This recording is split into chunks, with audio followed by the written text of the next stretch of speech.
Setelah melaksanakan sholat Isya di Masjid Gede Kauman, kami memutuskan untuk singgah ke Museum Seno Budoyo. Letak museum ini masih di sekitaran alun-alun utara, tidak begitu jauh dari Masjid Gede Kauman.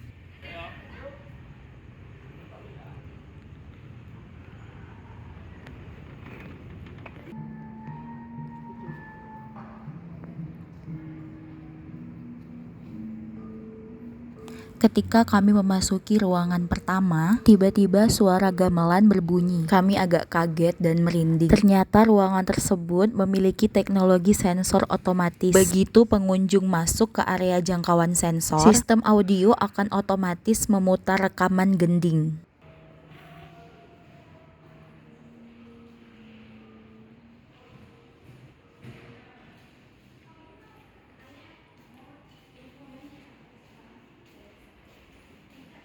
Museum Seno Budoyo memang seperti lorong waktu yang melintasi sejarah panjang peradaban manusia di Nusantara.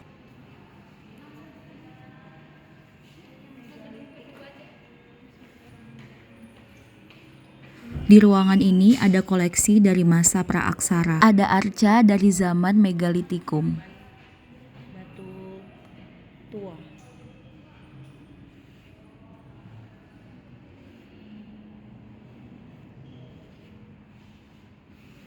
Kodok.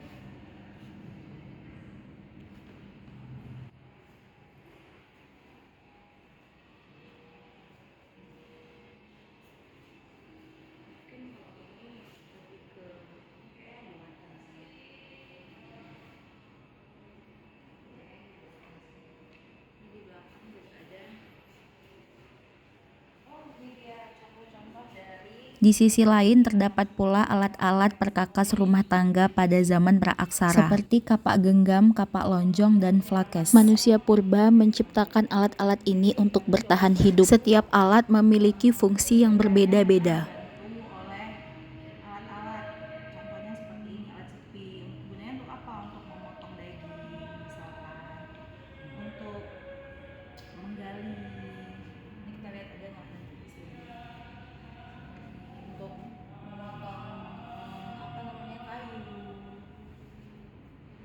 Perkembangan zaman dan kemajuan pola pikir manusia purba telah membawa perubahan. Alat yang awalnya dibentuk dari pecahan batu, kini beralih menggunakan bahan baku logam. Ruangan ini menunjukkan bagaimana manusia purba mampu beradaptasi dengan alam.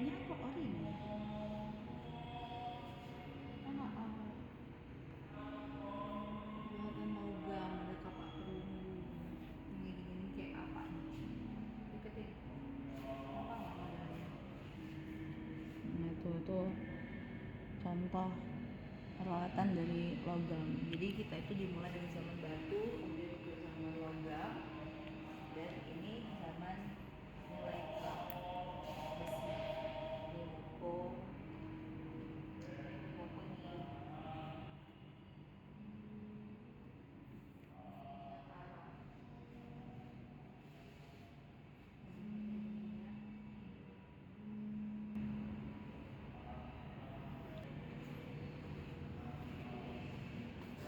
Dari ruangan praaksara atau zaman batu, kini kita beralih ke ruangan ketika Hindu-Buddha pertama kali masuk ke Indonesia. Ruangan ini mempertunjukkan banyak arca, seperti arca Ganesha, Siwa, dan Durga.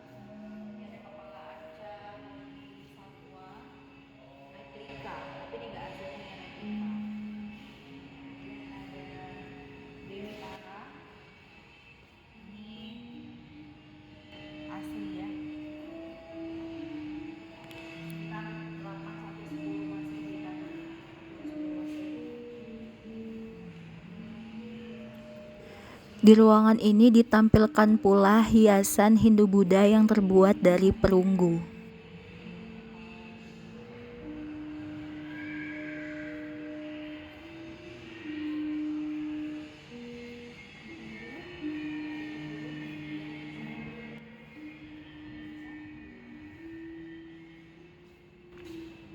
Sedangkan di sisi lain terdapat pula tempayan atau periuk yang terbuat dari bahan baku gerabah.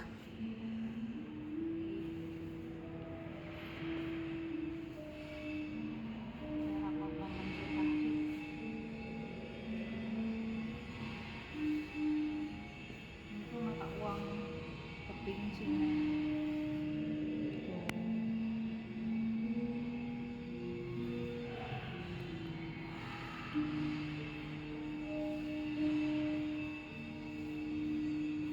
Ada pula fragmen prasasti yang ditulis menggunakan huruf Pallava dan bahasa Sanskerta. Kalau zaman dulu kan nggak ada kertas tuh, jadi nulisnya di mana? Di atas batu.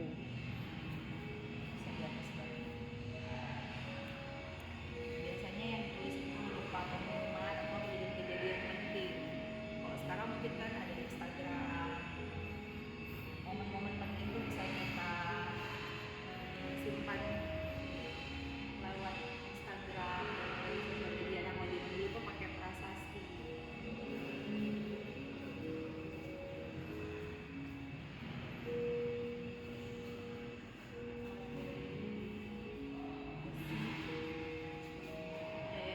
Terdapat pula alat-alat dari kebudayaan Dongson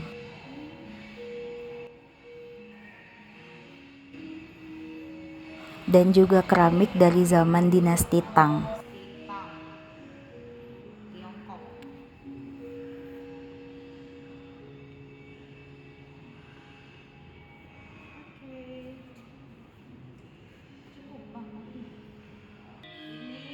Di ruangan berikutnya, kita beralih ke masa masuknya pengaruh Islam di Nusantara. Memasuki area koleksi Islam, bentuk seninya bergeser dari patung figura wujud manusia atau dewa menjadi lebih simbolis dan fungsional. Di sini kita bisa melihat bagaimana Islam masuk dan berkembang melalui pendekatan budaya tanpa mengubah budaya asli penduduk lokal Indonesia dan pengaruh Hindu-Buddha. Sehingga kala itu Islam sangat mudah diterima oleh penduduk Indonesia dan perlahan menggeser eksistensi Hindu-Buddha. Ada pula figura foto yang menampilkan gambaran masjid-masjid tertua di Pulau Jawa.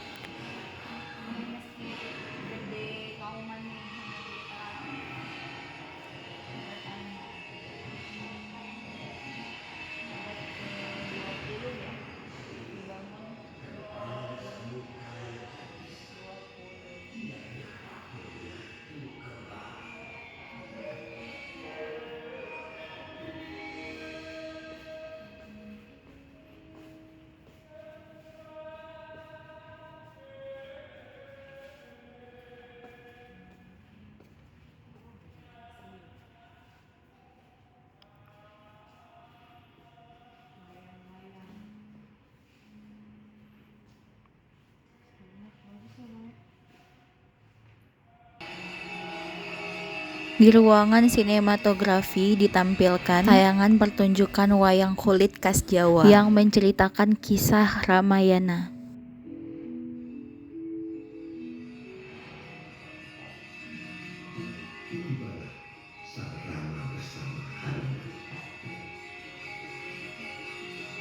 Rama merintahkan Hanuman untuk melakukan pemintaian.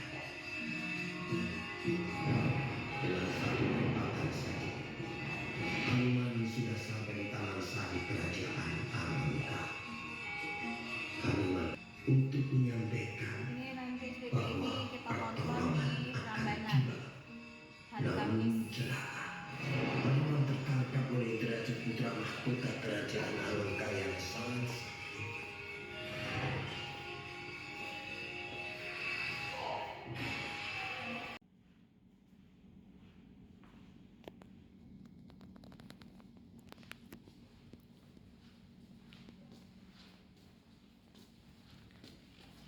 Nah, ini topeng yang diciptakan sebagai bentuk penggambaran dari raksasa jahat yang suka mengganggu manusia. Topeng ini digunakan untuk menggambarkan orang-orang dari negeri seberang yang sering digambarkan dengan bentuk aneh atau digambarkan seperti raksasa. Oh, bule maksudnya. Mungkin ya. Itu topeng yang pertama tuh, yang paling atas, yang nampak gigi-gigi besar.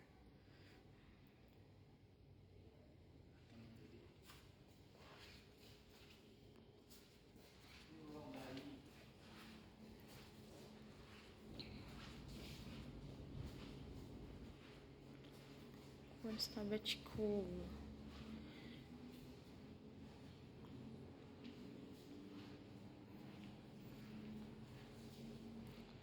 Kita masuk ke ruang Bali. Bali sang tetangga.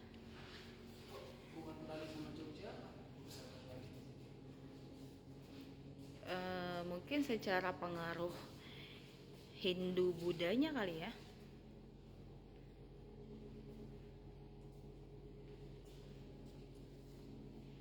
Ini apa? Ini yang menggambarkan apa nih? Berusaha menusuk diri dengan keadaan tidak sadar, nanti kayak kerasukan gitu. Kerasukan. Oke. Ada yang minta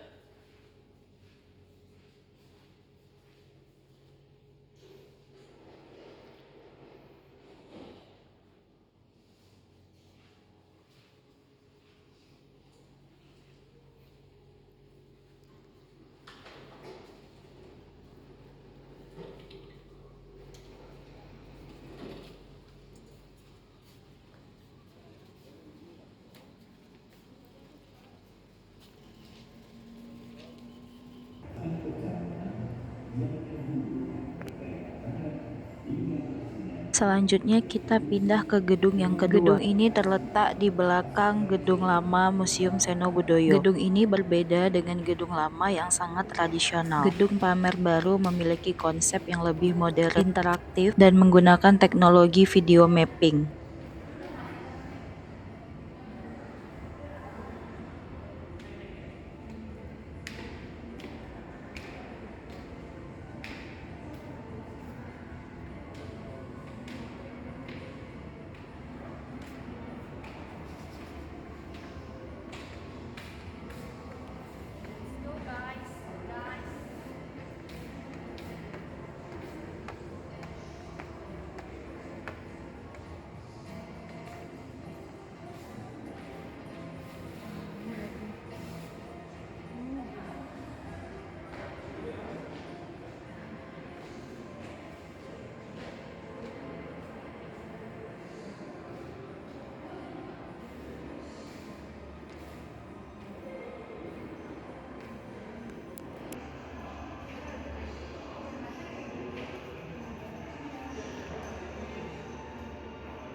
Lestariku budayaku, salam sahabat museum, museum di hatiku.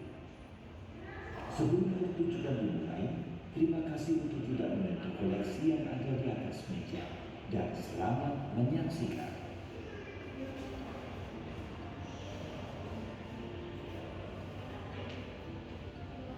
Ristafel atau rice table merupakan gagasan gaya Jawa makan dari Belanda yang memadukan menu hidangan Nusantara.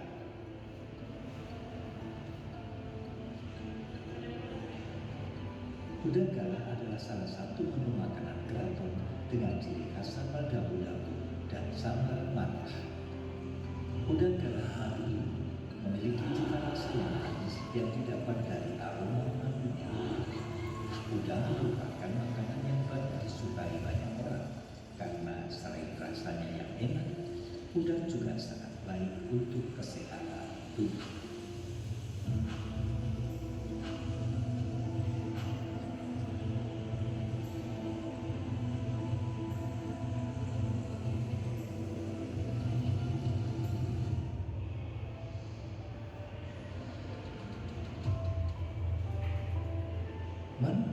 Udah dulu ya untuk hari ini. Bye-bye. Besok kita kemana ya?